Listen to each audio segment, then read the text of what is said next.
Okay, चलिए फिर अब आते हैं हम मार्केट्स पर। और आज के जो बेसिक क्यूज़ है वो हमने डिस्कस कर लिए थे, लेकिन आगे क्या। अब एक चीज़ बहुत इंटरेस्टिंग है कि मार्केट में अब नियर टर्म ट्रिगर्स ख़त्म हो गए हैं। तो क्योंकि अब तक क्या ट्रिगर्स थे वो सारे के सारे out of the way. Earning season over, RBI की मॉनेटरी पॉलिसी ओवर, और अब डे बाय डे डिस्कस करने के लिए हमारे पास कुछ ज़्यादा बचा नहीं है। तो अब हमारे लिए अगला बड़ा ट्रिगर क्या है? Obviously general elections. उसकी काफ़ी बात हो रही है आजकल कि जनरल इलेक्शन में क्या होने वाला है। अब एक चीज़ है, मार्केट ने ये एज्यूम कर लिया है कि मोदी 3.0 हो रहा है। अब वो 290 सीटों पे हो रहा है, 330 सीट पे हो रहा है, 370 सीटों पे हो रहा है। ये अब मामला है डिबेट का। तो इसमें मेरे को लगता है कि आगे काफ़ी वॉलेटिलिटी मिलेगी, क्योंकि पहली बार ऐसा हो रहा है कि मार्केट ने इतनी बड़ी पॉजिटिविटी प्राइसिंग कर ली है। 2014 में जब हम गए थे तो मार्केट ने फुल्ली प्राइसिंग नहीं किया था, इस चीज़ को ध्यान रखिएगा। और 2019 में तो बिल्कुल भी नहीं किया था मार्केट ने। लेकिन 2024 मेरे ख्याल से पहला एक इलेक्शन है जिसमें मार्केट पूरी तरीके से एक चीज़ प्राइसिंग कर चुका है कि कंटिन्यूटी रहेगी। तो ये एक इंटरेस्टिंग है। इसमें इसीलिए मैं बोल रहा हूँ कि थोड़ी सी वोलेटिलिटी आएगी अगले कुछ दिनों में, क्योंकि जिस तरीके के कुछ चुनावी समीकरण बनेंगे, अब उससे इम्पैक्ट आएगा या नहीं आएगा आई डोंट नो।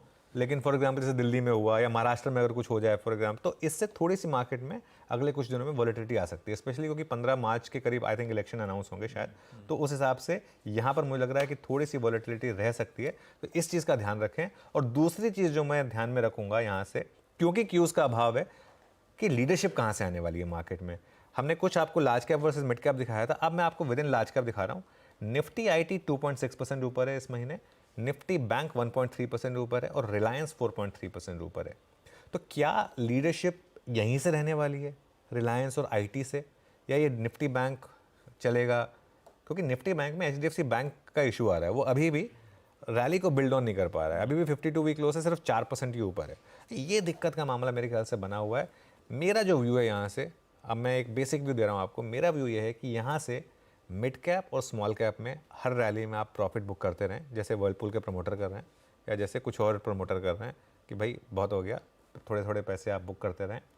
निफ्टी में लॉन्ग रहें पोजिशनली, एक 20 डेमा का स्टॉप लॉस ट्रेल कर लें, क्योंकि निफ्टी ने अब तक साइन नहीं दिए रिवर्सल के, और रिवर्सल के साइन से पहले निकलना एक अप ट्रेंडिंग मार्केट में वो ठीक नहीं है।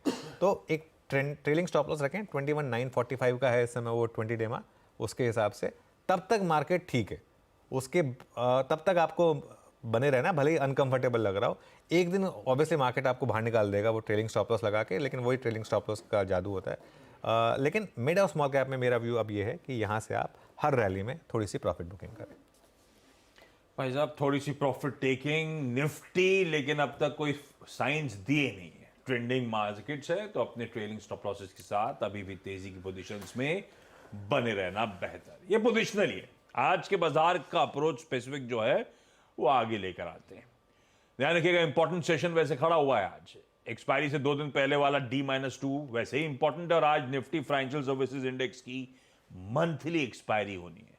तो एनबीएफसीज, वो दिग्गज बैंक्स, उनके काउंटर्स वैसे ही रडार पर रहने वाले हैं आज के सेशन में। कल हफ्ते की थोड़ी सी सबड्यूट सी, थोड़ी सी सुस्त कमजोर सी शुरुआत हुई थी, लड़खड़ाया, उसके बाद कुछ हैवी वेट्स में प्रेशर थोड़ा सा माउंट हुआ दिन के दौरान, और आज भी समीकरण ठंडे ही हैं। लार्जली फ्लैट ओपनिंग के इंडिकेशंस गिफ्ट निफ्टी इस समय देता हूं, बल्कि हल्के हल्के करके थोड़ा सा दबाव बढ़ रहा है, लेकिन अभी भी कहूंगा लार्जली फ्लैट है। एशिया का, यूएस का, सबका मूड कुछ ऐसे ही नजर आएगा।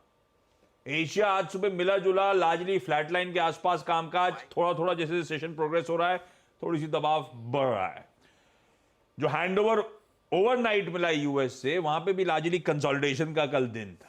तीनों बेंचमार्क्स आपको आपकी स्क्रीन पे नजर आएंगे, और आज सुबह के फ्यूचर्स भी हल्के हल्के लाल निशान के साथ ही इस समय कामकाज करते हैं। तो ठंडा पड़ा हुआ है ग्लोबल मूड माहौल। ऐसे में समझ लेते दरअसल संकेत है कैसे चल क्या रहा है यूएस में और अदरवाइज भी ग्लोबली, जिस पे हमें नजर रखनी है। नीरज जी, गुड मॉर्निंग, कैसा मूड? गुड मॉर्निंग आशीष। और दुनिया भर के बाज़ारों में ना जो कोई बहुत बड़ा क्यू सही है अब नहीं है, तो अगला क्यू जो है वो देखना चाहता है मार्केट की, यूएस का खास तौर पे फेड क्या करेगा। तो उसके लिए जो छोटे छोटे ट्रिगर्स आ रहे हैं कि पीसी नंबर कैसा आया, जॉब रिपोर्ट कैसी आ रही है, सब कुछ इस पर है। तो मार्केट इनको देख ज़रूर रहा है, लेकिन जब आप मार्केट के नंबर्स देखेंगे तो वहाँ पे ऐसा बिल्कुल नहीं लगता कि कोई चिंता दिख रही है किसी को। एकदम हाइस पे मार्केट खड़े हैं। 5-10-20 पॉइंट पे इधर उधर ट्रेड हो रहा है। आईटी वहाँ ने लीड ले लिए फिर से। 2023 का सुपरस्टार था आईटी सेक्टर यूएस का, 2024 में भी सेम हो रहा है। सारे आईटी स्टॉक्स बहुत तेज़ी में हैं। तो मुझे लगता है कि मार्केट अब रेट कट का इंतज़ार ज़रूर कर रहा है, लेकिन उससे डरा हुआ नहीं है कि नहीं हुआ तो क्या होगा, क्योंकि इकॉनमी के नंबर जो आ रहे हैं वो बहुत रोबस्ट हैं। तो जब यूएस मार्केट की इकॉनमी इतनी ज़बरदस्त चल रही है तो फिर वहाँ पे भी कोई कमज़ोरी के संकेत नहीं है। हाँ, कोई गुगली डाल दे अगर फेड तो अलग बात है, अदरवाइज़ नहीं लगता कि कमज़ोरी के वहाँ संकेत दिख रहे हैं। और बड़ी तेज़ी वहीं से आ रही है और वो मुझे लगता है जारी रहेगी, क्योंकि क्रूड भी स्टेबल हो चुका है। जापान में मंदी है इकोनॉमी में, मार्केट तो वहाँ का भी लाइफ हाई पे खड़ा है। हाँ, मार्केट तो तक खड़ा हुआ। और इन्फ्लेशन नंबर जो भी आया है वो कितना नीचे आया, 20-22 साल के लोज पे पहुँच गया है। तो फिर क्या ट्रिगर बनेंगे कहना मुश्किल है, लेकिन अभी तक तो ऐसा कोई संकेत नहीं यूएस से कि मार्केट वीक दिख रहा हो या कोई संकेत दिख रहा हो कमज़ोरी के हैं। तो मुझे लगता है कि वहाँ के क्यूज़ तो आप हमेशा पॉजिटिव लेके चलो, अनलेस कोई बड़ा क्रैक वहाँ पे ना आए।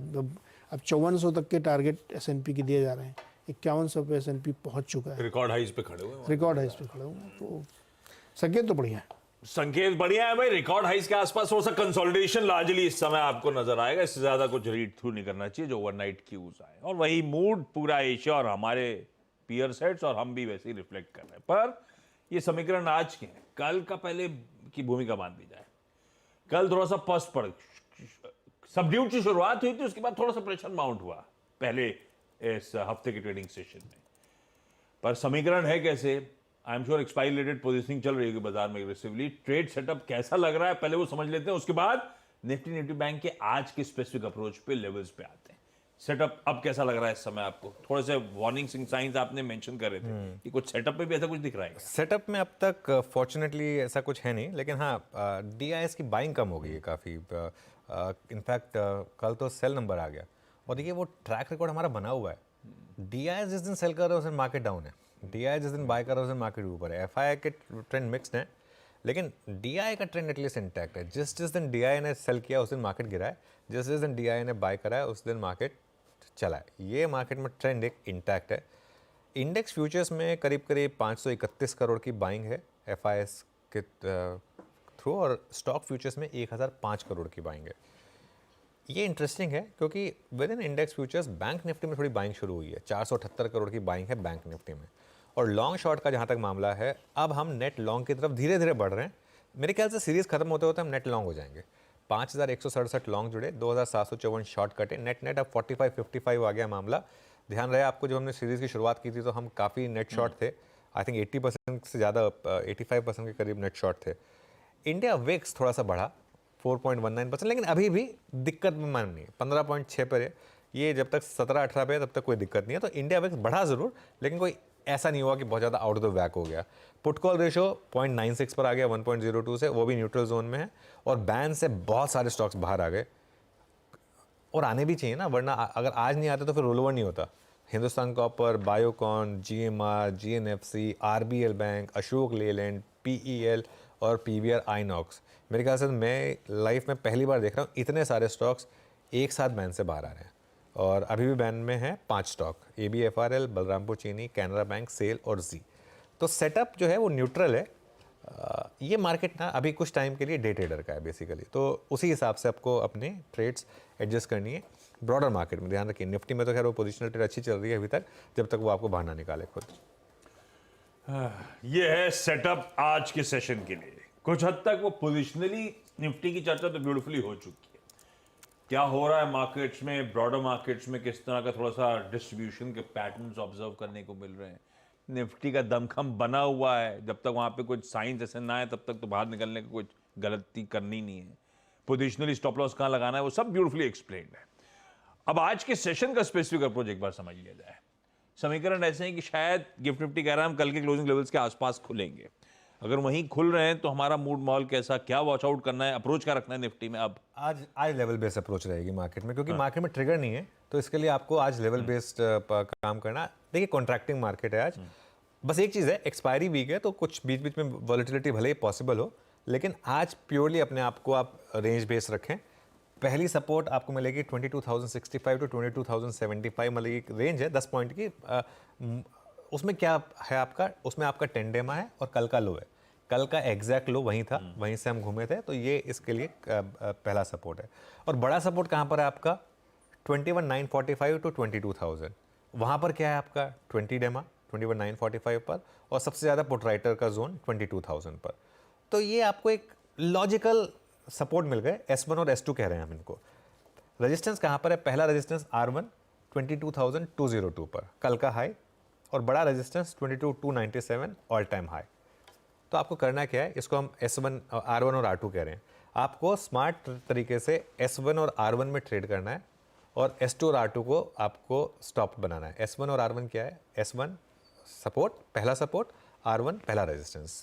एक जस्ट टू एक्सप्लेन, क्योंकि वो पूरा एक साथ आ रहा है, वो थोड़ा सा मिक्स हो जाता है, इसके लिए मैंने उसको थोड़ा सा इस तरीके से एक्सप्लेन कर दिया है। तो उसमें आपको करना क्या है, पहली बात तो अगर आप पोजिशनल लॉन्ग हैं तो आपका स्टॉप लॉस वही रहेगा 21,945 क्लोजिंग बेसिस पर, वो उसमें कोई दिक्कत नहीं है, अभी तक वो इंटैक्ट है। लेकिन अगर आप बाय कर रहे हैं इंट्राडे में, तो 22,025 टू 22,075 इस रेंज में बाय करने की कोशिश करें, और एक स्टॉप लॉस लगा दें 21,975 का। इंट्राडे में थोड़ा सा हायर लगाना पड़ेगा स्टॉप लॉस आपको compare to positional trades. Selling का भी ट्रेड है, सेलिंग का ट्रेड है 22,175 टू 22,225। अच्छा, ये जो भी ट्रेड्स है ना, इसमें इस चीज़ का ध्यान रखें कि बाय करने के लिए नहीं कि बस जोन में आया बाय कर लिया, जोन में आके साइन देखे बाइंग के तो बाय करें, इस जोन में सेलिंग के साइन देखें तो सेल करें, और एक स्टॉप लॉस लगा दें 22,300 का, जो ऑल टाइम हाई के काफ़ी करीब है। और ये इंट्राडे में जो भी ट्रेड्स, सेल ट्रेड्स जो भी हैं, वो प्योरली इंट्राडे, कैरी कोई भी सेल ट्रेड नहीं करनी है अभी तक, क्योंकि मार्केट का टेक्सचर बहुत स्ट्रांग है, किसी भी दिन आपको एक बड़ा गैप अप मिल जाएगा। तो इसके लिए इस चीज़ को ध्यान में रखते हुए निफ्टी को अप्रोच करें। बढ़िया, ये है निफ्टी। हमें पहले सपोर्ट के आसपास खरीदना, पहले रेजिस्टेंस के आसपास छोड़ना, और स्टॉप लॉसेस हमारे S2 और R2 है।